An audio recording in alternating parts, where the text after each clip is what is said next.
Okay, welcome everybody to the Transportation Pathway Supply and Demand Analysis. My name is Chris Hadfield, and I am the Executive Director of the Minnesota State Transportation Center of Excellence. This presentation is a partnership between the Transportation Center of Excellence and our very good partners at Real Time Talent. If you have any questions on Real Time Talent after this presentation, I would highly recommend and highly suggest that you get a hold of them. They're a great organization to partner and work with, especially on data, strategic research, and other items related to our talent pipeline.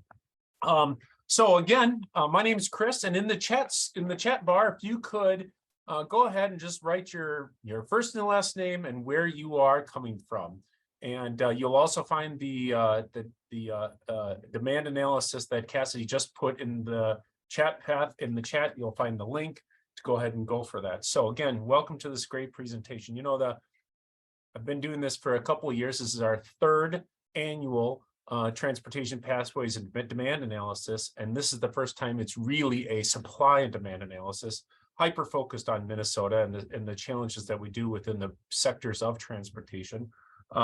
Not too dissimilar to the nation, but it's really focused on Minnesota. And I see we have some partners on the line that are from outside of Minnesota, and it's great to have you on here as well. You know, the Transportation Center's mission when we started this thing a couple of years back was really our mission is to engage employers, enhance education, and inspire students. This is what we do. And yet nobody enrolls at the Transportation Center. They enroll in our high schools and colleges across Minnesota or respectively across the nation. And it's our job to help out with the data that engages people, that enhances what they're doing, and be able to coalesce and convene the conversation that supports our career pathways and increases them to the talent gap that we know exists today. So the goal of this is really to serve the career pathways by providing that assistance with what really is needed in industry and to take that really deep dive. So for those of you that are joining us today, we are very thankful that you're here to do this. We are recording this particular session, just an FYI, and we will be posting it on our website through a YouTube link as well. This pathway analysis or this supply and demand analysis is based on data from calendar year 2022 with a little bit of insight into that first month of 2023 and what happened. We also want to make sure that we are letting you know that this is our third one, and we keep listening every year to the responses to what we do and why we do it, and we keep making enhancements. That's why we're a little bit more on the supply side. You're also going to find this year a lot more different types of data or presented in a slightly more enhanced way, because we're going to talk about like what is the entry level pay and what is the expert pay and what's the long-term pay looks like. So that way we can get a little bit better handle on the data and talk about ways to get our prospective students into these pathways to let them really know what's going on in that industry. And again, Real Time Talent has been a great partner with us. We're going to have some different sessions where you're going to get an opportunity to ask questions, have conversation, have discussion after this. And Aaron Olson, our presenter from Real Time Talent, is going to lead us into that. So again, thank you for putting your name. For those of you that are joining again just now, put your name and where you're from in the chat board. And without further ado, Erin is our partner at the Real Time Talent. She's the Senior Director of Strategic Research. And Erin, the floor is all yours.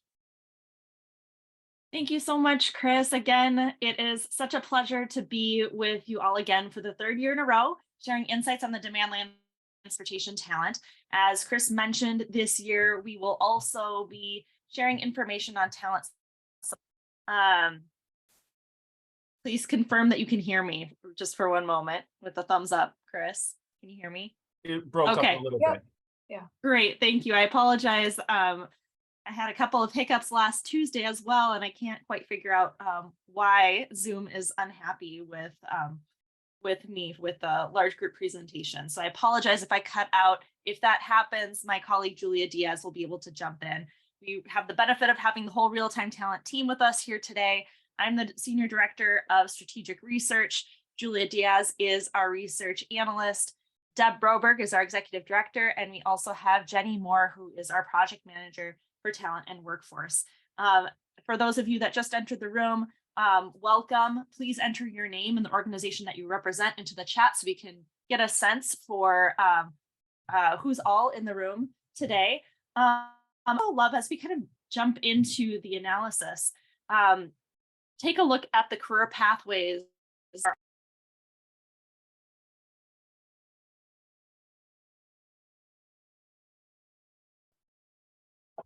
This did happen on Tuesday as well, so I'm just going to give Erin, oh, there she is, one moment. I'm so very sorry. I hope you can all hear me again. I apologize for that momentary blip. We can I'll see share- you, Erin, so it's very good. Yep, you're fully back. Thank you. Yep. Yes. So I should be sharing my screen again. As you're adding your names into the chat, I'd ask that you'd also add the 1 or 2 career pathways that match up with your greatest workforce needs. Erin, really quickly, a recommendation from the chat as well is that maybe shutting off your video will likely help with stability. Yes. If you want to try that. Yes, I'll take care of that. It seems to be when my video is spotlighted. That's when I'm getting the errors on my end. So that could very well be the challenge. Let me just give that a try. Go ahead and take a look at the 6 career pathways that are on the screen. We'll be talking in depth about some of the talent supply and demand landscape for Minnesota in each of these 6 pathways. And I'd love to hear which 1 or 2 are the most critical needs for your organization, especially those of you that represent industry. We really want to hear from you in particular. This past Tuesday, we gave a presentation that was aimed more at an education audience. And today's presentation, while it has a lot of the same content or all of the same content, will be guiding the conversation a bit more into the workforce challenges that those of you that are companies in this space that are hiring talent in transportation. That's really where we want to lean into our discussion today. So thank you to those of you that are dropping your career pathways of greatest interest into the chat right now. Today we'll be, of course, giving you essentially the highlights of a 20-page report on each of these career pathways. So there's so much more information you can unpack in the reports that are found on the Transportation Center of Excellence website. The Transportation Center of Excellence has been an amazing partner of Real-Time Talent. We've made some modifications to the reports over the years in response to what we've heard from all of you who read and utilize these reports. So I do encourage you to take a look at these reports. They're all on the Transportation Center of Excellence's website. We also link to them on our own website at realtimetalent.org as well. So let's just jump right into some high-level insights for the transportation sector as a whole. Minnesota saw a strong job market through 2022 and elevated recruitment among employers across most sectors. As the available talent pool was exhausted, however, unemployment rates have dropped dramatically across critical roles, and in many scenarios, demand far outpaces talent supply. And transportation is not an exception to that. Overall, employment in Minnesota grew by nearly 118,000 workers between 2021 and 2022, and our 5-year forecast recovered considerably. When we look at what happened in our transportation occupations, we saw a very positive trend over the past 5 years, rising nearly 2,000 workers employed in transportation occupations. And our 5-year forecast looks very similar to what we see across all industry sectors as a whole, with a forecast 0.3 average annual forecasted growth over the next 5 years. The table here gives you a snapshot of some of the key statistics for those 6 transportation career pathways that you saw on the prior slide. The truck driving pathway still has the highest forecast baseline growth, now at about 0.5% average annual growth forecast. And that's been improving over the past 2 years. We've really seen that forecast rising by about 0.2 percentage points every year over the past 2 years. By wage, aviation offers the highest average annual wages, while diesel equipment and truck is the pathway most uniquely concentrated in Minnesota compared to what we see on a national scale. And that's indicated by the LQ column there, which stands for location quotient. When we take a look at unemployment, we'll be talking quite a bit about unemployment and underemployment today. It's aviation and drone technology that's now the pathway with the lowest overall unemployment rate at 1.5% unemployment statewide. Employment volumes in truck driving and marine and power sports are both higher today in Minnesota than they were 5 years ago, and they'll continue to grow pretty significantly over the next 5 years under our baseline forecasts, all pending availability of local talent. So let's dig into automotive technology first. When we're forecasting your future needs under our current conditions with an eye to anticipated talent pipelines into automotive technology, we see that there may be some significant shortages of talent across a large share of the critical occupations in this pathway. The pathway forecast has worsened somewhat since our estimates in late 2020, but now we've seen a slight improvement from 2021. I'll say we're still forecasting an average annual decline of about 0.3% on average annually over the next 5 years, which you can see in the chart above here. And so we had an initially relatively strong recovery back in 2020, but that's really flattened and tapered out over time. This pathway is primarily concentrated in the automotive repair and maintenance industry. About 1 in 4 talent work in that industry. But we have a broad range of industries that do rely on this talent. Low unemployment in auto tech, 1.8%, which counts out to just under 400 people that are trained and skilled, but not currently working in the sector. Taking a look at kind of a shorter term automotive technology trend and giving you a sense of the occupations that are within that, it covers everything from auto service technicians to mechanical engineering technicians, and then transportation equipment, electrical and electronics installers and repairers as well. And so you can see individually by each of those occupations what some of those trends look like over the past year and what we're looking at for 1 year forward.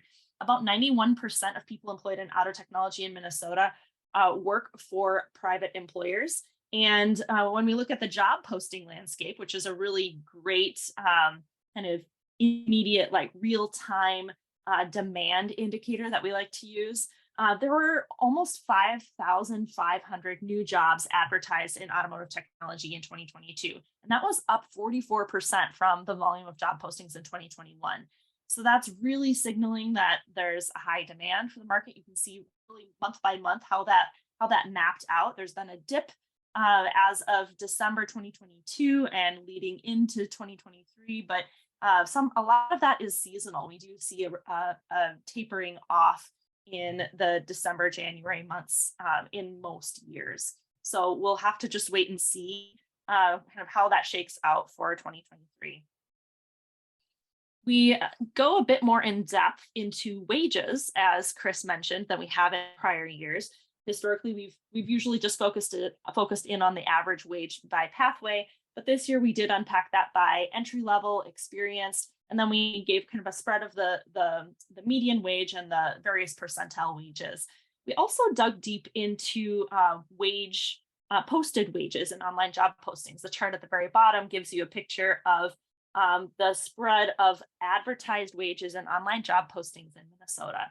And something interesting here, you'll see that about the median advertised salary in 2022 here in Minnesota for auto technology talent was about $22.50 per hour. And that's up about 9.4% over the past 2 years. You can see kind of how that trend in the posted salary has looked here in Minnesota over the past 2 years down at the bottom. Automotive technology really didn't see the wage spikes or hikes that we saw across kind of broadly across all occupations. It really 9.4 may seem quite high, but it's actually lower than the overall average, which I think was around 12% overall. Some other sectors other transportation career pathways you will see in the slides ahead saw some very significant wage increases in what was posted in online jobs. At an overall pathway unemployment rate of 1.8%, again, we only had about 387 unemployed automotive technology professionals statewide. And an additional 1,336 automotive technology professionals in 2022 were underemployed, meaning that they were working in roles for which they're overqualified by education or experience. And so this chart is kind of giving you a picture of the educational attainment of folks that are working in roles aligned to automotive technology, and then the number that are estimated to be underemployed or unemployed. And so you can see there's a bit of a range when, by different occupation in terms of the unemployment rate and the mix of educational experience of talent. So there are, for example, a large number of automotive service technicians and mechanics that have higher levels of education than required by their current position. So most of these underemployed talent appear here to hold a bachelor's degree. And this could suggest some mid-career changes back into automotive, or it could suggest that talent might ultimately be looking for other types of positions entirely that might match to that educational background. So it's just another variable to be thinking about in the mix of our talent landscape, and consideration on the supply side of where talent might be thinking about their next move, if they might be transitioning in or out of some of these different pathways. About 1 in 4 automotive tech professionals hold a bachelor's degree, and nearly 1 in 10 hold a master's or PhD, which is fascinating. So about 13.8% of the automotive technology workforce is under the age of 25. It's a relatively young workforce. And about 4% are 64 years old or older. The largest demographic group by race are white, representing 88.1% of the total Pathways workforce, with the next largest cohort being Asian talent, representing 5.8% of the workforce. Nearly 6% of the Pathways workforce are Hispanic, and 5.2% are female.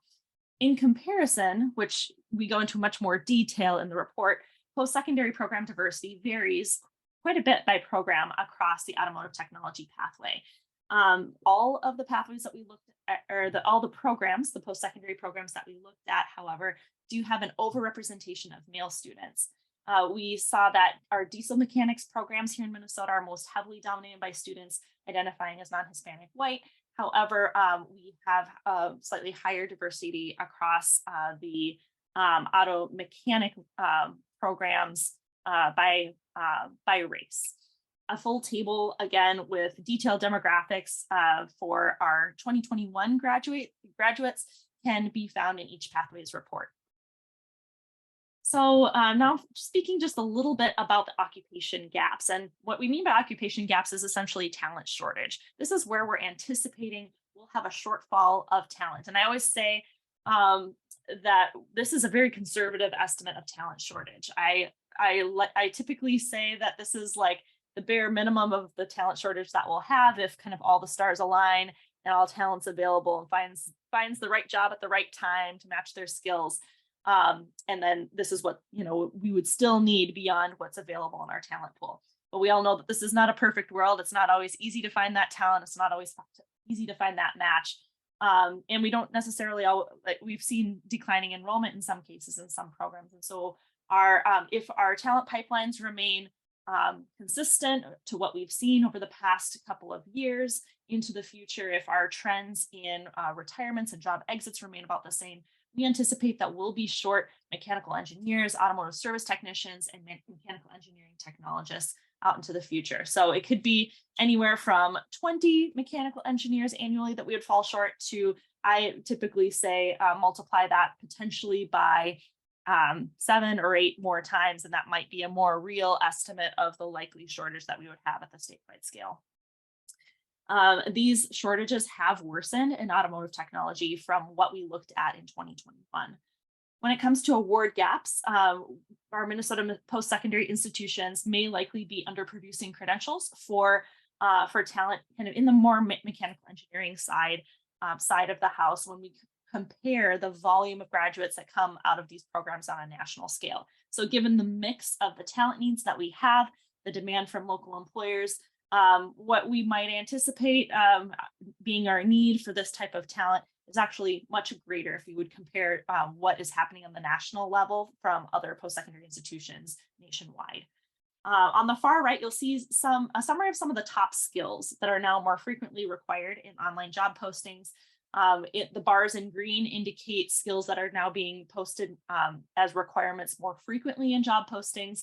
And the bars to the far right in red are showing skills that are declining in prevalence in 2022 compared to 2021.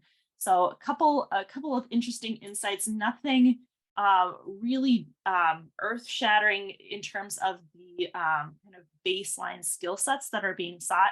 Having that valid driver's license, tire balancing and rotation, experience working with brakes, automotive services, strong customer service skills. Those are things that we've consistently seen and are still growing in presence as job requirements for among jobs in the automotive technology space.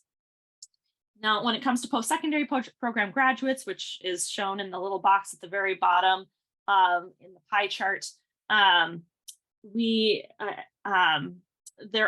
were about 1,408 awards conferred at 26 different Minnesota post-secondary institutions and programs that are aligned to this pathway as of 2021.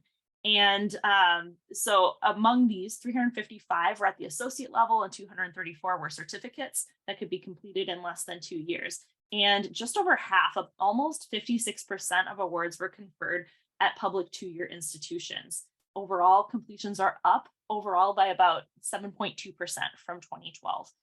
And the report goes into detail of like what these schools are, what the program names are, what's the graduate diversity across these different program types, kind of tons of information on post-secondary supply is there. We won't go into that level of detail today, but just know that it's there in case that's of need and of interest to you and your organization.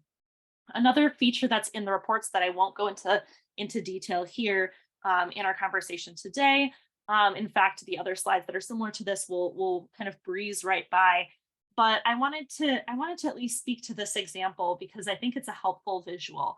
When we think about like the critical talent needs for some of these pressing occupations, sometimes it's necessary to start thinking outside the box in terms of where additional potential talent could be recruited from. So this slide shows the automotive service technology occupation and lists feeder occupations for talent that have notable skill overlap with that role and might experience a wage uplift for talent moving from one of these roles in the outer circles into being an automotive technician. So when we get into our workshop session, I would be really curious to hear from some of you that from the industry side to know if these have been some successful sources of talent for your companies at all, or if there's some other approach to thinking about prior experience and prior skill development that you use in order to identify those core talent pools.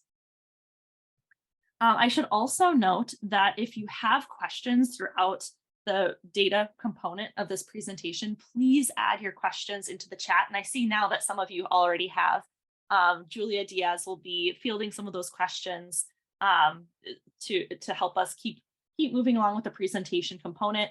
I'll also pause at the end of the presentation for us to do more of a Q&A style discussion before we do our workshop. So next, I would love to jump into the aviation pathway, which includes needs in drone technology as well. We made that addition last year and have continued that for this report on 2022. Professionals in aviation and drone technology, of course, work in diverse roles, everything from piloting, air traffic controlling, to aircraft maintenance technicians, as well as designing, servicing, or piloting drones. In all, about 9,162 people work in aviation and drone technology roles in Minnesota as of the third quarter of 2022, and that was a 7.5% increase from 1 year prior. You can see just how dramatic that uptick in growth has been. Our baseline forecasted growth still looks relatively flat. We're looking at 0.2% forecasted baseline average annual employment growth. Again, averages are tricky. We will likely see it'll be more of a curve, followed by a bit of a downturn as we start to really hit the ceiling on our available talent pool.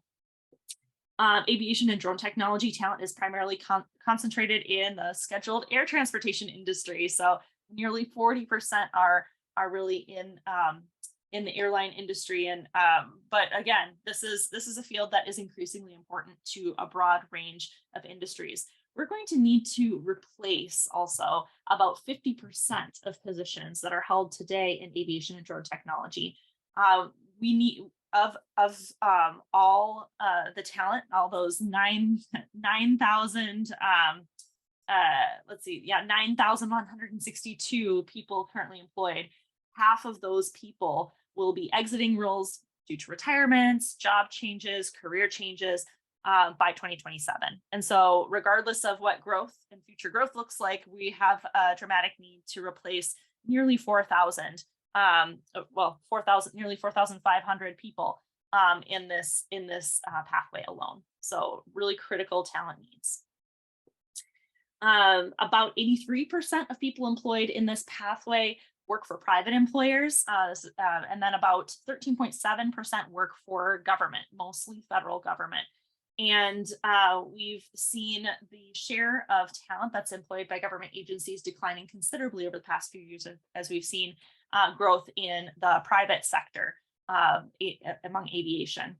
Incredibly, there were about 1,412 unique job postings advertised in aviation careers in 2022. That was an increase of 135% from the prior 12-month period. You can see that kind of in contrast to what we saw in the last pathway, a whole lot of that posting activity happened in December 2022. We also saw that there was approximately one hire for every 3 unique job postings, which is signaling that there's a very tight market for this talent. That talent is hard to come by locally. Unpacking wage here, we found that so on average, aviation careers pay about $115,200 per year, and that's about $51,500 higher than our average wage statewide across all positions. So really significantly high wages in this pathway.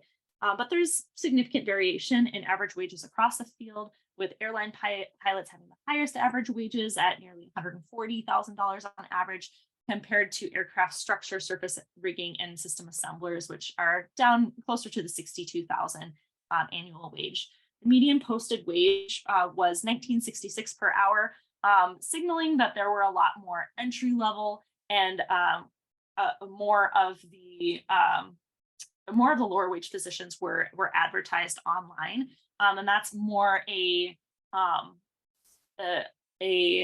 characteristic of the sector and how recruitment and hiring happens. That we have most of the posted occupations in aviation are some of the more entry level, kind of open roles to the public, whereas some other roles or union roles, for example, may not appear in online job postings. So that's more a dynamic of the sector itself.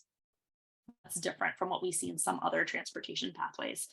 At an overall pathway unemployment rate of 1.5%, we have only about 140 or so unemployed aviation and drone technology professionals here in Minnesota. And we have just under 1,000 aviation professionals that are underemployed, meaning that they're working in roles for which they might be overqualified by education or experience. We unpack that for each of the occupations as well. So this might be a helpful reference point as you're looking at your own talent within your organization and educational attainment, perhaps information you have on your current employees. This is a nice way to kind of look at how you benchmark perhaps against the whole state. The aviation and drone technology pathway has the smallest share of its workforce under the age of 25. It's about 4.6% of the talent being 24 and under in this pathway, and about 5% are over 64 years old. Again, about 88.2% of the total pathways workforce are white, with the next largest cohort being Asian talent. Again, about 9.2% are female, so quite considerably higher than what we saw in automotive technology.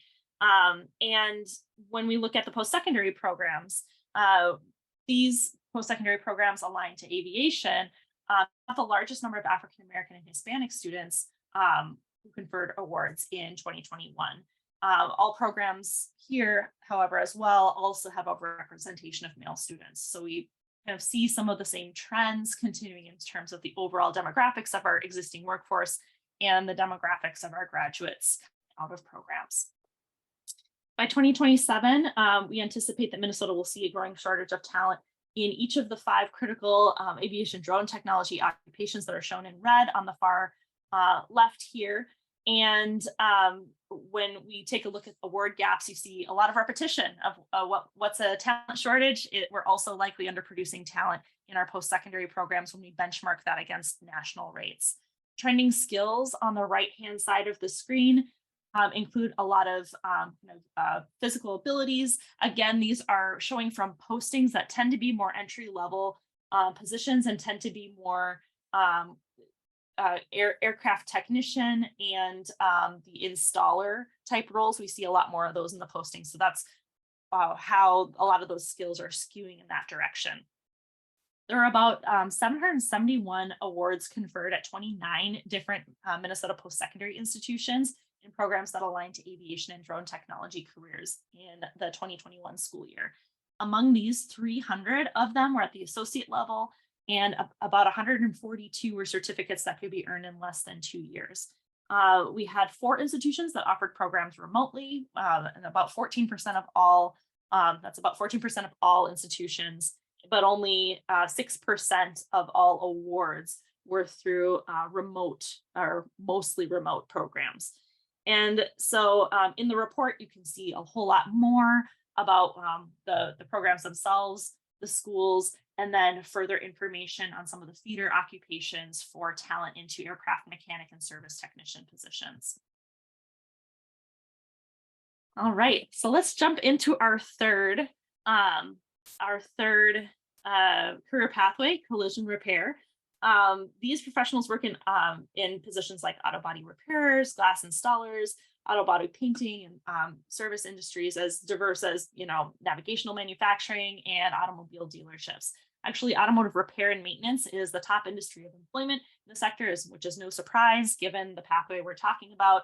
About 93% of people employed in collision repair careers in Minnesota work for private employers. About 6% are self-employed.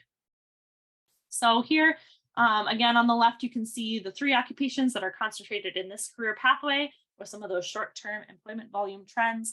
We saw a drop in online job postings in 2022 compared to 2021, with only about 1,000 unique jobs posted in Minnesota last year. We observed about 1 hire for every 2 unique jobs posted, which still signals a relatively tight market for finding talent. Of the 3 occupations found in the collision repair pathway, it's the coating, painting, and spraying machine setters. So vehicle painting and repair that are uniquely concentrated in Minnesota, actually to a much higher degree than what we see in the nation overall. We see that the careers in this pathway overall pay average wages of about $54,100 per year. That's a bit below our average statewide wages across all positions, which you can see here at the bottom.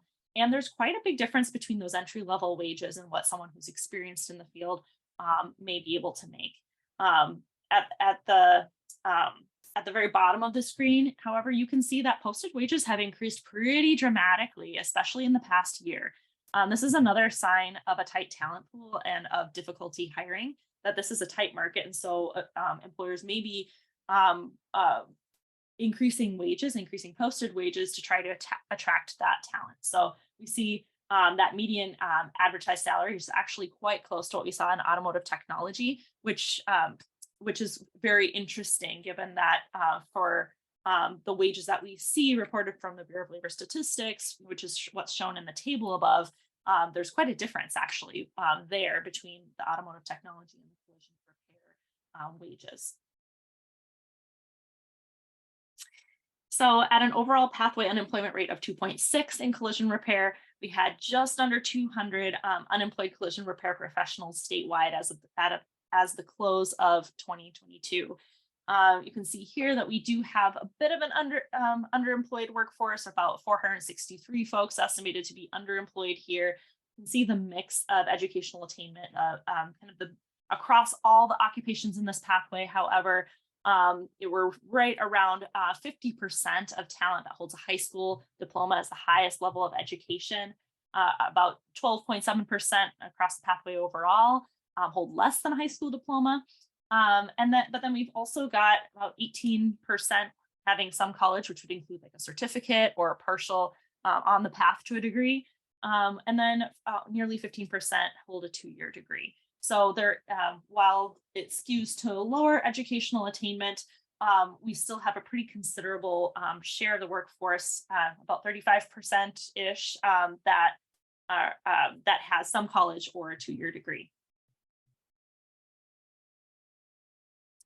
Taking a look at demographics, we see here this actually matches the age demographics are slightly older than what we saw in automotive technology. Got a slightly larger share of female talent here in collision repair than what we had in automotive technology. But actually, and our race demographics are quite similar as well. However, we have a much larger share of talent that's Hispanic in collision repair than what we saw in the past 2 pathways that we looked at. About 8.5% of talent in collision repair are Hispanic. When it comes to our post-secondary programming, our auto body programs in Minnesota also have an overrepresentation of male students. But these auto body programs are overall more diverse than some of the other transportation programs, with about 42% of program graduates being BIPOC by race. So Black, American Indian, Asian, Pacific Islander. So pretty amazing, the level of diversity in our auto body programs at the post-secondary level. Taking a look at here at our occupation gaps, we have gaps across all 3 of the occupations that are tied to this pathway, and they're notable. They're not something to be ignored. In this pathway, we don't observe award gaps here because we do not always require a 2-year degree or higher for these roles. However, we do have strong programs. We have seen this was a topic of discussion in Tuesday's group as well, that there is value in those skill sets obtained at the post-secondary level. So in fact, we actually had about 161 awards conferred at 10 different Minnesota post-secondary institutions in programs allied to collision repair. So like a pretty significant number of awards. Among these, 113 were certificates that could be earned in less than 2 years, and another 27 were at the associate's level. And we also had a couple, about 21 certificates that could be earned in more than 2 years. So kind of taking that next step beyond, sometimes that could be like an additional credential beyond that associate's degree. And the average school had about 16 completions, but there was a big range. Some schools had 2, one school had 77. So pretty wide swath of students coming through these programs. And again, this really, this topic might be one that we would want to discuss as a group as well in the workshop component, with such a tight talent shortage. And there's a need, kind of that pressure to find the talent now, train the talent now. And then on the post-secondary side, we have great programs that have a way to train students. And so what are some opportunities to help ensure that students are getting that training and education that they need to really excel in these roles? Because we know that training and educational experience is tied to retention and success on the job. So I'd love to hear what folks have to say about this particular pathway. And in the report, we do have an analysis on that automotive body and related repairers occupation and the feeder roles tied to that. So some fascinating links there when you're looking at just purely from a skill alignment perspective. Moving on to diesel equipment and truck, we've got about 12,500 people working in diesel equipment and truck pathway roles here in Minnesota. That dropped by just about 371 workers from 2021, so not a significant drop off, but we're but certainly starting to indicate some of what we're seeing in that forecast line of relatively low or kind of a flat forecast over the next 5 years. We see that there may be shortages of talent across a large share of occupations in this career pathway, unless we really create concerted effort to draw more talent into this pathway. Our forecast, again, is about 0.3% average growth annually. It is an improvement from what we had forecast last year. But with unemployment at 1.8%, there's a very, very limited local talent pool to be drawn upon. Of all the occupations found in this pathway, farm equipment mechanics are uniquely concentrated in Minnesota, with almost double the concentration locally than what we see in the nation overall. On average, careers in this pathway are paying close to $62,000 per year on average. And we've seen that demand has been high over the past year, seeing employment growth of 1.5% since the third quarter of 2021. So in just that 1 year window, we saw a really nice boost, and that has then impacted our forecast outlook in terms of what we see for future growth. About 83% of people employed in diesel equipment and truck careers here in Minnesota are working for private employers. And we see private employers really dominating that job posting space. We had over 5,000 unique job postings in diesel equipment and truck, about an increase of 36% from 2021. We're actually seeing in this pathway actually more hires happening off of single job postings. We have about 3 hires estimated for every 1 unique job posting. So we're seeing a lot more evergreen positions that are just up for a long period of time, and multiple hires are being made off of that single posting. This slide is giving us the look at wages for our diesel equipment and truck pathway. You can see here that, again, that average wage is about $61,900 annually. And at the entry level, we're looking at an average wage of about $46,400. That could get up as high as almost $70,000 for that experienced talent as well, which really shows the wide range of possibility. In the report as well, we give you a little bit of a snapshot for each of these pathways on average wages by industry as well. So you can see how your industry stacks up to other industries that are competing for the same talent. And there's sometimes some surprises there where you might actually find that one industry is paying even $10,000 more on average for similar entry-level talent. So really important information to take away as you're thinking about your hiring needs. So at the bottom there, you can see that the median posted salary in job postings in Minnesota in 2022 was about $28 per hour. That's increased by almost 25% over the past 2 years. You can see that just in the past quarter, we saw a really significant spike in the posted wages. So has been trending up, but it was really just in the very tail end of 2022 where we saw a spike in those wages. And again, we mentioned that our unemployment rate is about 1.8% in this pathway. Only about 230 people are trained and skilled as diesel equipment and truck professionals and are currently unemployed at this time.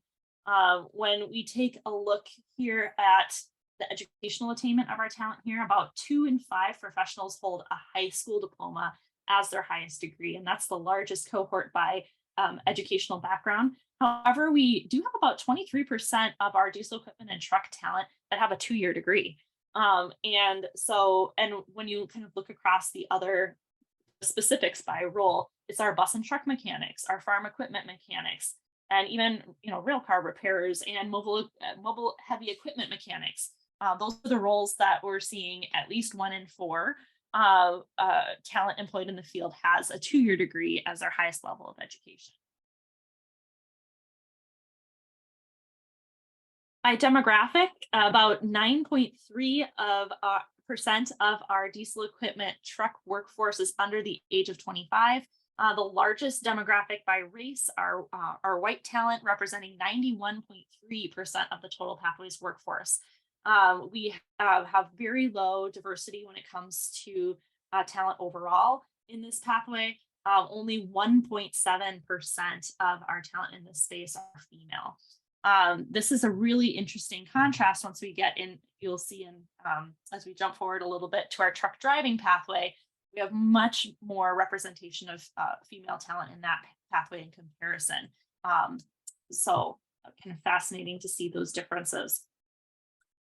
We are expecting occupation gaps across the full spectrum of roles in the diesel equipment and truck pathway, and bus and truck mechanics and farm equipment mechanics, those two areas where we have a large share of our talent with 2-year degrees, those are where we have our award gaps, where we're likely underproducing graduates, again, likely at that 2-year level to meet our local demand for talent.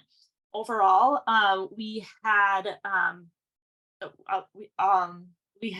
about 289 completions in 2021 in the diesel equipment and truck space.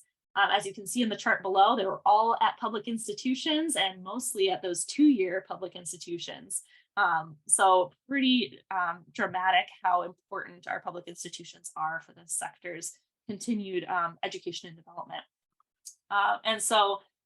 In the report, we unpack further farm equipment mechanics because it's so uniquely concentrated in Minnesota and because we have talent shortage and likely award gaps. So we have 2 more pathways left, and then we'll be transitioning into the Q&A component of our day here, and then into the chance to hear from all of you and unpack some of this. Marine and power sports is one pathway where we have some significant replacement need. We're seeing that about 63.5% of positions that are held today in marine and power sports roles will need to be filled by new talent in the next 5 years due to job changes, retirements, and other exits from the field. We're looking at the employment numbers anticipated to remain relatively stable in Minnesota with 0.2% average annual growth over the next few years, but it's really that replacement demand, that 2 in every 3 workers that need to be replaced over the next 5 years. That will be the big work that we'll have for finding talent in this sector. Demand was high over the past year, seeing employment growth of 4.2% from 2021. However, employment may again increase at a much lower rate as we look into the future. Overall, there were 650 new jobs advertised in marine and power sports roles in 2022. That was up by 25% from 2021. And we saw a lot of hiring activity off of just a few postings. So 6 to 1, 6 hires off of every 1 unique posting. And that's not uncharacteristic again for this career pathway. Looking at wages here, you'll see that this pathway has some of the lower wages across all the transportation pathways we've looked at today. Entry-level wages across the pathway are just under $35,000 per year. And averages are across all levels of experience are closer to $46,200. Our median advertised salary has not increased significantly over the past few years. It's currently kind of in a dropping trend, as you can see in the chart on the right. And our median advertised salary last year was about $20 an hour exactly.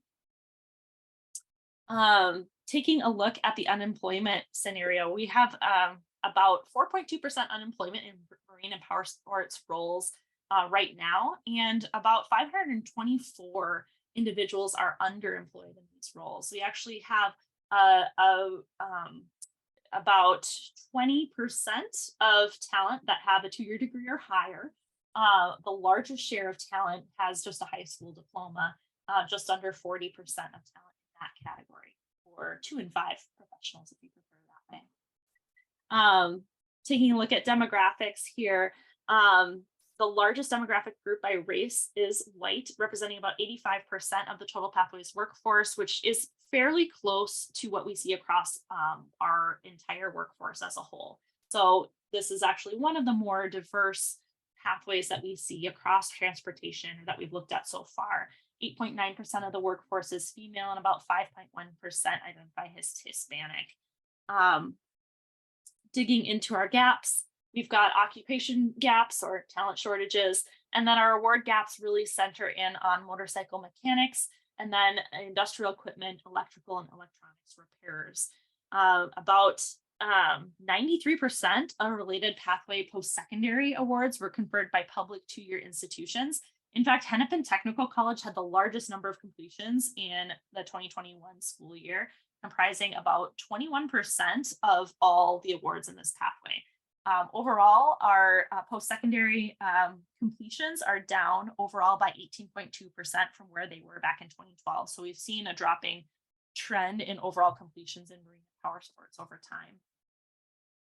And to round things out, last but certainly not least, our truck driving pathway. This is the largest pathway by employment.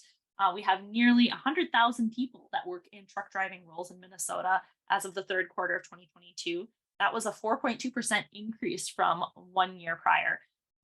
So truck driving employment is anticipated to rise respectively in Minnesota by about 2,315 total jobs, or 0.5% annually on average.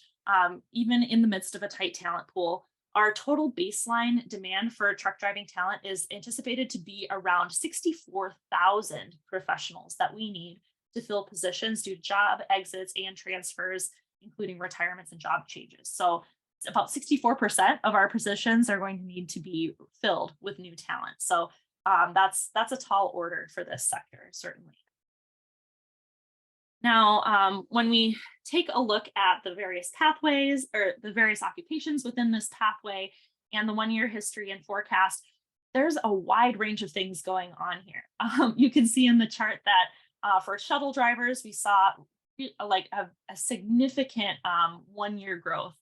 Whereas for some others like transit bus drivers, light truck drivers, things remain relatively flat. When we look out over the next few years, drivers and sales workers is really where we're seeing the most year over year growth anticipated. However, needs are really spread out across the whole range of truck driving careers. We had about 83,114 unique job postings in 2022 alone. That was up by 46% from the year prior. We estimate that there were about 2 hires for every 1 unique job posted online in Minnesota. And the truck driving pathway saw some moderate wage gains across the pathway. Entry-level wages in the pathway exceeded the average entry-level wages observed across all occupations statewide by about $5,000. And truck driving crews pay an average of $36,400 for entry-level talent kind of across all types of roles. And you can see that it's relatively consistent. Kind of, we have a range between about 25,000 to the 30 or 40,000 or so for entry-level wages for starting out in the truck driving space. The median posted wage found on job postings in this pathway was just under $24 an hour in 2022. And that's risen by almost 14% over the past 2 years.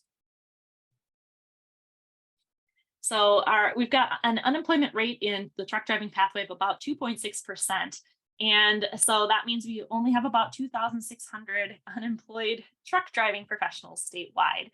And this is a field where we have a large number of folks that are likely underemployed, meaning, again, that they have education or experience beyond what's required in their current role. However, taking a look at this, you can see that almost 43% of all truck drivers currently only hold a high school diploma as their highest level of education. We've got another 21% that have a certificate or some college education as well. Now, the truck driving pathway, as I mentioned before, is actually the transportation pathway with the largest share of female talent at 13.1% of the workforce being female. We also have a relatively well-distributed age demographic structure that matches pretty closely to our overall demographics of our communities. 6.5% of the workforce is female, about 9.4% are Black. This is the pathway with the largest share of Black and African American talent, which is worth noting as well. So as we dig into our shortages, it's those heavy and tractor trailer truck drivers that are at the top of the list for occupation gaps in this sector. And it makes actually our top 10 list of top occupations in shortage statewide. So this is nothing to joke about for sure. It also makes our list of award gaps where we're underproducing talent with post-secondary education aligned to the heavy tractor trailer and truck driving side. That would likely be at the certificate or 2-year level at a maximum. When we look at the completions that we have in our state, we had about 84 in 3 different institutions statewide, and most of those really were tied to short-term certificates. we also in the report go into more detail about CDL licenses, where they can be obtained. We were not able to get our hands on data on how many people have completed their CDA credentials at various levels, or CDL credentials, whether A, B, or C. However, we have information on all the different locations for knowledge tests, road tests, and other training sites. So in the report as well, we further unpack talent source opportunities for the heavy and tractor trailer truck drivers occupation, since it is of such high talent shortage, and it's one of our occupations of award gap here in Minnesota.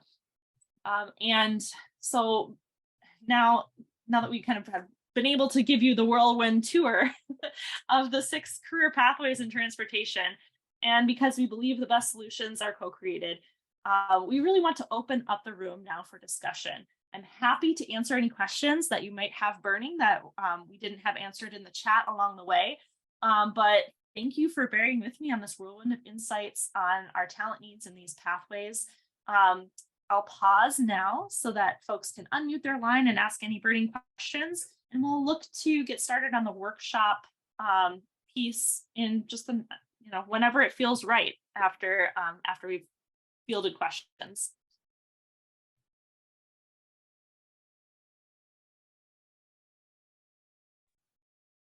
Hey, Erin, this is Lyndon. Can you hear me? Yes, I can. So I had asked the question in chat and your team responded to it, but I just want to sort of dive into it a little bit more. So specifically regarding the automotive careers, really interested in the full-time job postings versus part-time job postings, and how those may or may not skew salaries, and then other things like commission or other wage metrics, particularly on the collision side for painting. The data on the pay scale doesn't align with what we hear from industry. And so then in terms of how we market things and express what the career looks like, sort of like, how do we set the thing up? Because we do want to use real true data, and you never really know what's happening with anecdotals. So there becomes this balancing act. And just curious if you can say a little bit more to that space of the different elements that play into what the data really contains. Yeah, thank you, Lyndon. That's really an important insight. So any of the wage data that is shown in the tables, that is from the Bureau of Labor Statistics. So it's tying to kind of the full-time annual wages for individuals that are currently employed in the field. So that's based on what's reported by employers as the wages that they're paying their employees. So that's those kind of pay scales. So you could look at the slide that has the median wages, and then you have like the 10%, 25%, 50, 75, 90. So that would give you a sense of kind of where wages might fall on a bell curve. We know that, an average is just an average. It's never going to match exactly to what your employer partner is offering as wages. But at least with this data that the Bureau of Labor Statistics has collected, you can start to get a sense of where your partners are falling on that bell curve.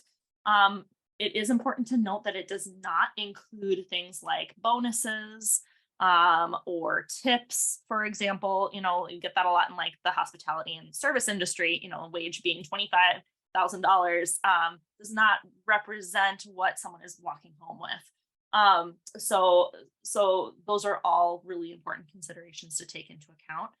When it comes to the posted wages, your point about positions being part-time or even like different shifts is a really important one too.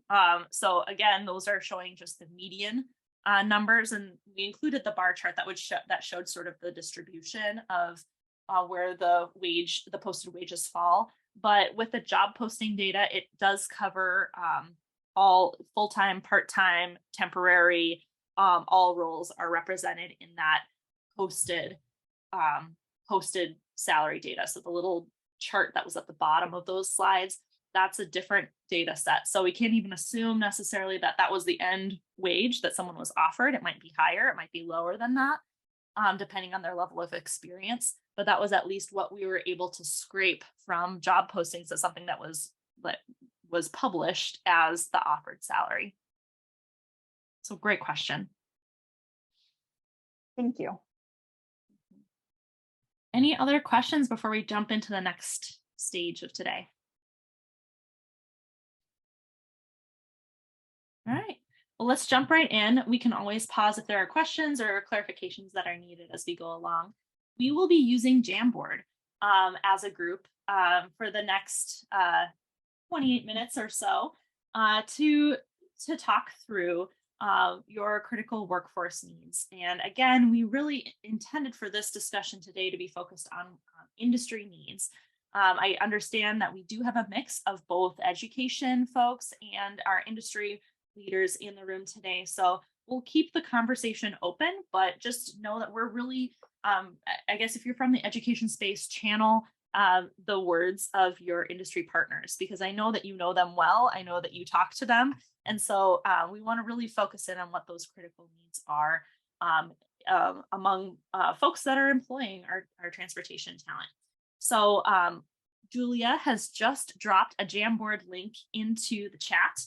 I'm going to just jump out of my slides here and show you what you should be seeing when you click on that Jamboard. So go ahead and open your, click on that link in the chat. You'll see a page that looks much like this. It says 2022 Transportation Pathways Supply and Demand Analysis for Industry Leaders. Today we'll be using a couple of the tools along the left-hand side here. The pen tool to annotate, you can use that to check anything or star anything that you agree with that someone else has said. You can then also use the sticky notes to respond to different questions as we go along. So on this very first slide where we're all sitting right now, I'd just like you all to write your name and your title.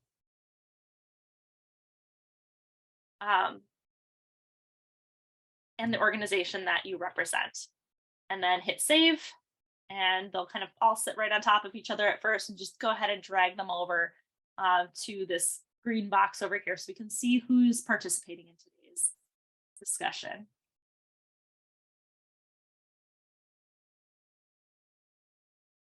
All right, and if you're able to do that, you're able to do everything that we're doing today in Jamboard. So that was the first test. If you do have any trouble at any point, I know sometimes firewalls or different things don't allow you to engage in tools from Google, just let us know. One of the real-time talent team will be able to either synthesize information from anything said out loud or take a statement from our chat and put it onto a sticky note. So we will find a way to incorporate your thoughts. Please feel free to reach out if you need the support. This is great. I like seeing everybody who's with us today.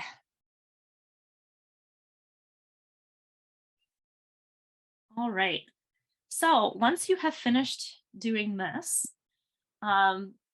we will be moving forward to the next slide. So up at the top, we have where it says expand frame bar.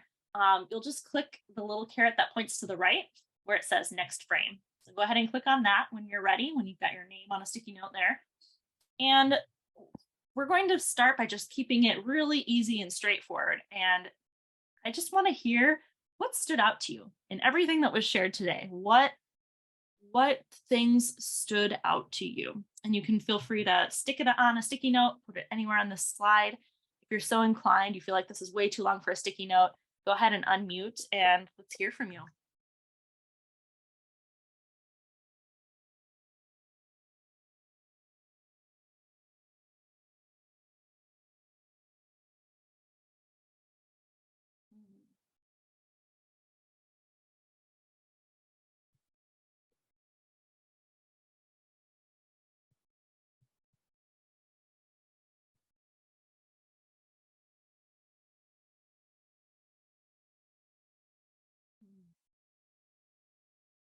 Great. I'm seeing a couple really great things here already.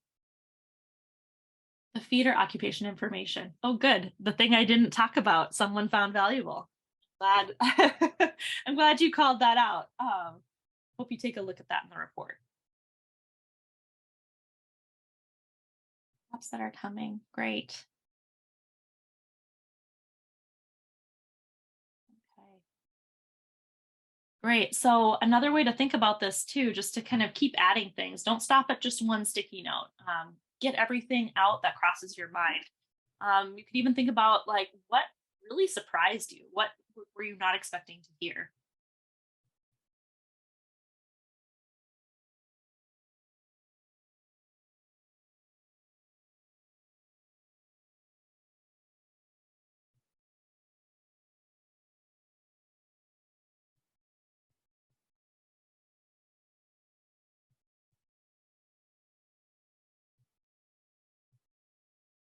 Right. Okay. So I'd love, I see someone has mentioned that the average hourly salary info was something that stood out, and we've got a yes and a check. I see we need so many more people to fill industry needs. It's got a bunch of checks on it. So keep adding things here. This is kind of just our ideation, kind of starting the conversation. And in a moment, we are going to start to we're going to start to focus in on the key issues. All right. I'm gonna turn my video off again.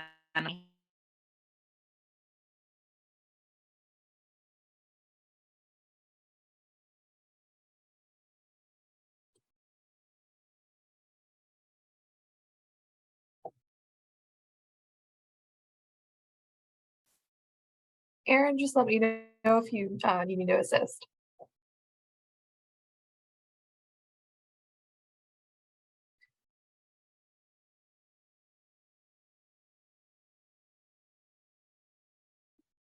As Aaron already called out, these are really great responses, and I really appreciate the way that you're all engaging with them and adding the check marks and the stars. It's really great to see the consensus as well.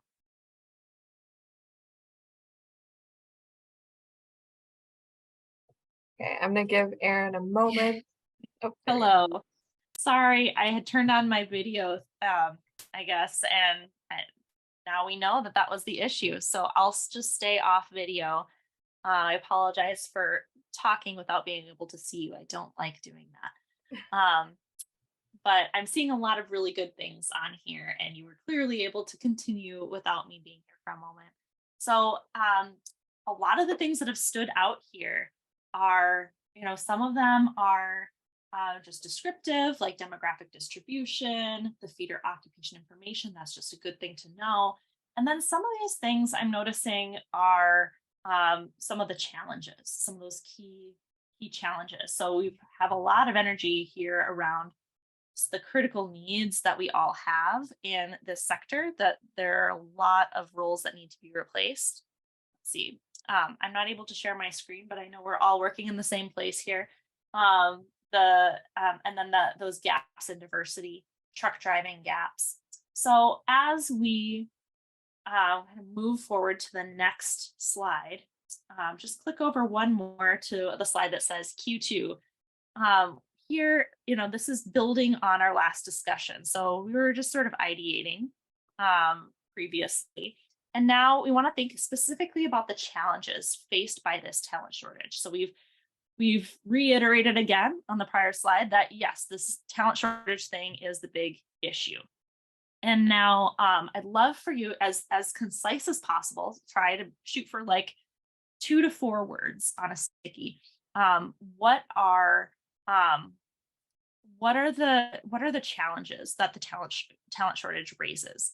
So what are the issues that were raised today that resonate with your experience, perhaps if you're a company that employs this talent? Or what other challenges or challenging experiences in talent recruitment or retention have you had that were not even mentioned today? What are the challenges that we experience around this talent shortage? Right, exhausted current workers.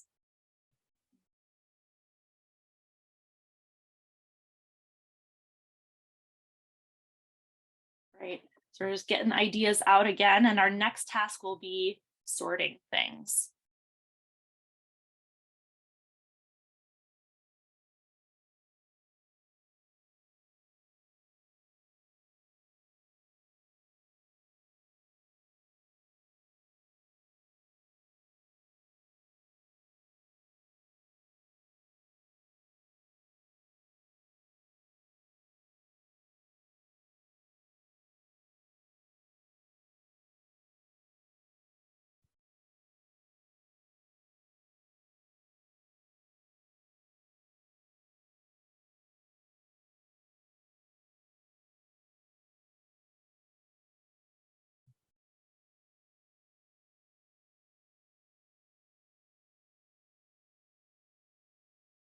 Okay, I'm seeing a really good variety of things here. So just go ahead and keep adding things to the Jamboard.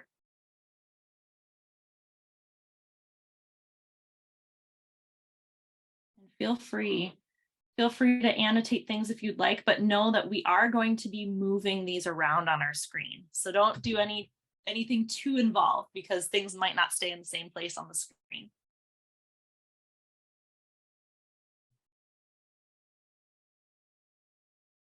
Mhm.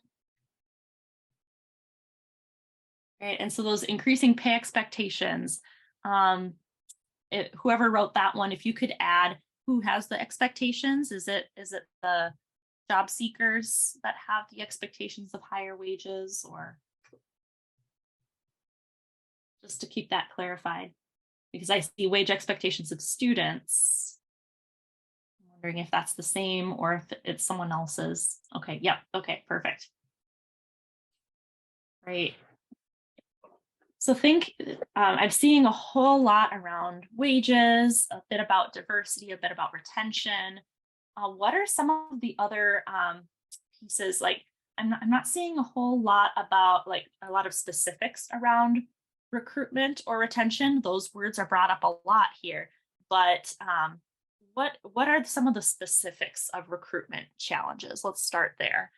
If recruitment is a challenge for your organization, what is hard in the recruitment process? Is it knowing where to go? Is it something in not getting applicants to even apply, getting too many applicants to be able to handle? Like what's challenging in that space? Drug screenings. Thank you. That's a helpful addition.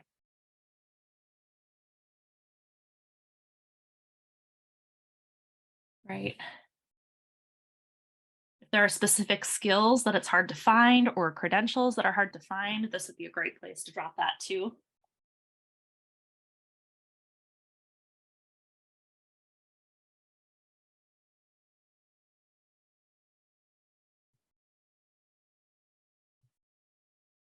Great.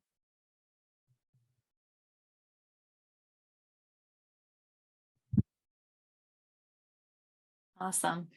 All right, so now let's also add a little bit around retention. What's happening here? I see a couple things that are tied to retention. I see quitting without notice. What else is happening around retention? Maybe some of you in the room know some reasons why folks aren't being able to be retained. If you know anything or you've heard anything from your industry partners, feel free to add that here.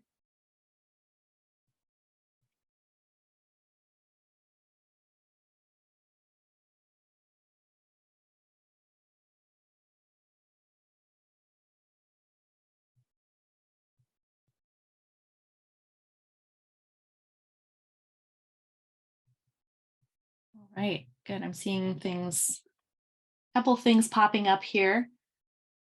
And engaging multiple generations. Great. Okay. So now I kind of see things are slowing down. If you think of something, absolutely stick it on a note. This is not a sign that you should be stopping, but I'm seeing folks slowing down a little bit. So if everyone could kind of just take these in, start reading, looking through, and just notice, what themes do you see emerging?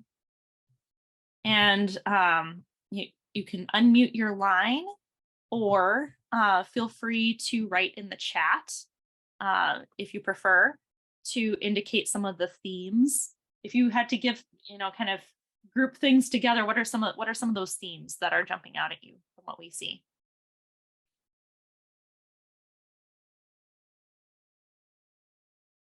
Go ahead, speak up.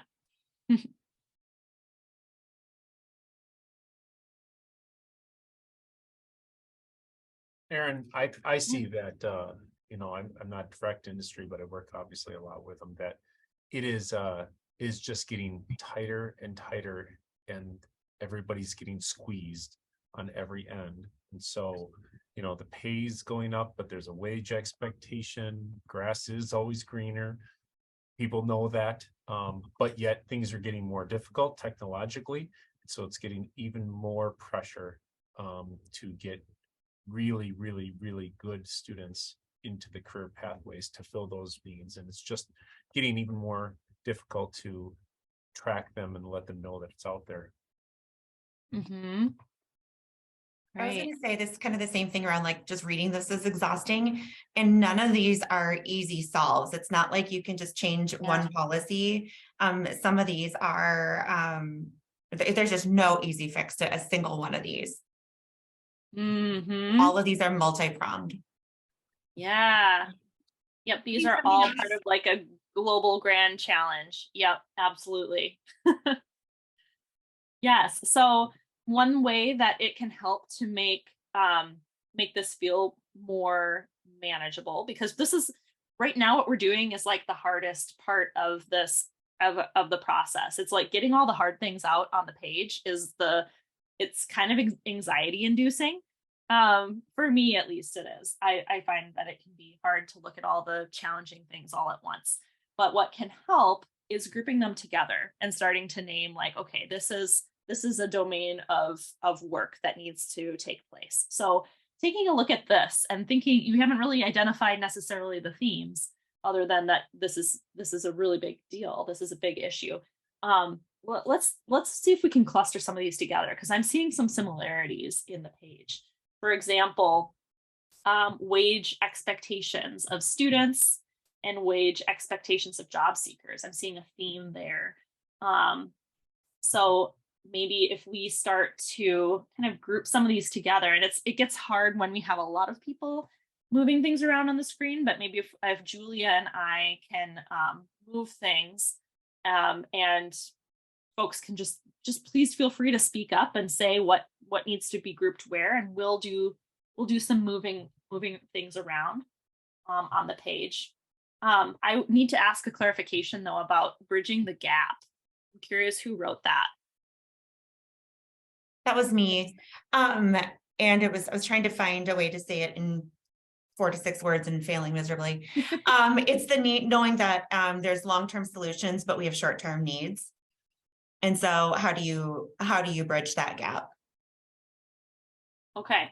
So like that you need somebody today, Mm-hmm. but the longer term solve is that, okay, we also want to set them up for success, make sure they're getting the right skills that they need. Yeah. Yeah. I need a driver tomorrow, but it might take me 6 months to fill the role. So how do you, what happens in the meantime? And it goes back to exhausted current workers, because somebody's covering that. Yeah. Okay. I would reiterate that too within the automotive space, that the data that you showed doesn't align with the expectation that everyone needs to have a 2-year degree. Mm. So shops are sort of saying, oh, we want the 2-year degree person. And that's what a lot of the lack of workforce conversation focuses around. But then a lot of the data and even the anecdotal stuff starts to be around, okay, what about the folks without degrees? And the disconnect between where we focus programming and what the reality is. Yeah. Just to put my 2 cents in there, I will say that was our challenge a few years ago, especially as we had a talent gap. And it was really trying to convince our organization that maybe we need to let go of some of that. And can we get somebody who's interested and train them on what they need? And that's actually the route we went. And like we had somebody who just trained himself on YouTube is where we started. So, and and he's come a long way. So I think it's part of us changing our culture too, of how can we be more skills based. And I did a whole cohort about that, but I get really excited about that. And I think some of it's changing some of those things. Yeah, Hmm. Lyndon, I would agree with that a little bit too, a lot of it, because I think over the years, many employers have desired and been able to get whatever level of expectation for degree. Let's say it's a 2-year degree or whatever it is for automotive technology in that particular case. But in more recent years, and it trends more every year, what they've wanted and desired versus what they've been able to get has significantly changed and gapped. And of course, and that causes well, they don't have a degree, but we'll take it, or we'll train on the job, or it's a bachelor's degree and I need an associate's degree. So it's overeducated and in the wrong alley, but I'll take it because you're motivated. And with that shrinking available workforce, it just continues to get really difficult to align with what's desirable or really honestly needed.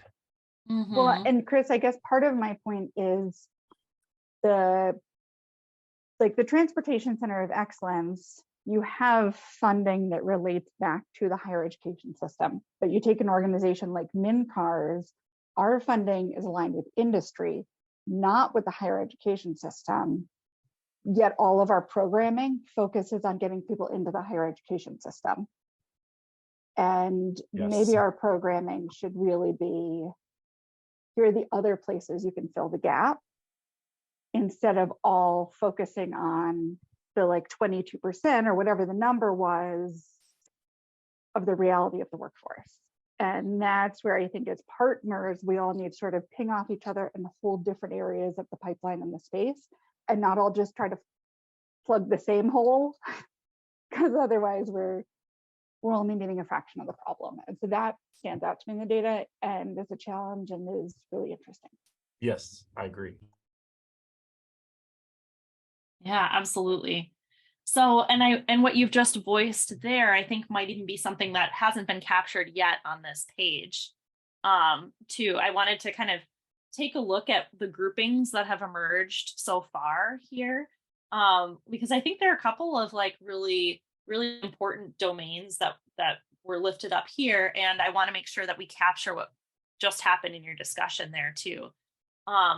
So we've got kind of here, and some of these maybe can move around. We have recruitment and retention kind of on this blue piece here. Really, that's more about the retention. I'd say we've kind of got retention here as our key issue, kind of the descriptor for this section. Maybe I should even take that sticky note out of there. That retention is one key challenge. And then, but then there's also, that's related to kind of wage expectations, which is this other box up here. So wage expectations, and then on the recruitment side of things, it's everything from marketing challenges to people that even find out about the opportunity, just not showing up for the interview. So those are somewhat related. And then not passing various requirements. That seems to be a key theme that's coming up from a couple of different angles. What would folks give as a name to this box that's in the top right corner for kind of the CDL requirements being challenging for some, drug screenings, DHS requirements? What would be a way to characterize everything that's there? Maybe someone who wrote one of those stickies can add that. Regulations. Okay, yep, I like it. Great. That's helpful. And then people not showing up for interviews, it's sort of all on its own here in the middle. But what is the root cause of that issue? Like, if we had to give it a name, like what would we call that box? Expectations. So For culture. as expectations, it's almost making me wonder if it needs to be tied to this wage expectations piece somehow. They're distinct, but they're related in some way. Well, I think with that one, the expectations box too, it's almost like it bridges between several, because is it a wage issue? Is it a marketing issue? Is it, Yep. is it one of the long-term solutions or the short-term need? Right. It kind of fits that box too. So Right, exactly. I would also say wage expectations of students puts it on the student. What I'm seeing is that the students are asking for a living wage, and the wage expectation of the employer is that the student should be able to live at home. So it's a little bit of a who has the agency here? Right. And I think that we as an industry maybe aren't talking about that in the way that we should. The students don't have the agency that's assumed by industry. I think that's really interesting, because I'm not thinking about a student as in that same way. And I mean, I'm probably looking at it because I'm looking at it from a CDL lens, and you have to be 21 to have a CDL. So it's interesting to look at it that way. I'm just calling it out that there are so many different ways to define a student in that way. And are we, how broad or narrow do we want that to be? I love it. Right. There's so much that's really good here. We've started putting some names on different things. I think it's okay. I think that building a talent pipeline piece, that's sort of its own part, own piece. So I've left that out of our boxes. But I wanted to also just point out as well that the next slide over, and I know we're kind of coming up to the end of our time, so we won't be able to spend a lot of time together on this, but if you advance the slide forward one more time, you will see the top priorities of action that were identified by education leaders in the transportation space on Tuesday. So we had 3 breakout groups. They spent a half an hour digging through kind of similar questions like we worked through today in a different format. And each group came up with about 3 priorities for action.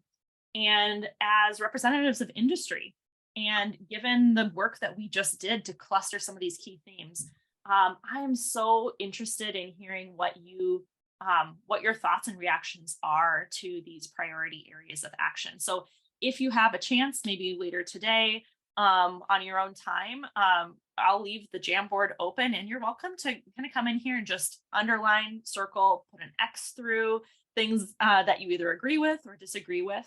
And then please feel free to drop us a line or drop a note via email to the team at the Transportation Center of Excellence to provide your thoughts and feedback on some of the reflections from today. I just want to say thank you again for your time, your generosity of contributing all that you have today in the workshop session, and for your patience and working through some technical difficulties on my part, and just really spending time with us today. It's much appreciated.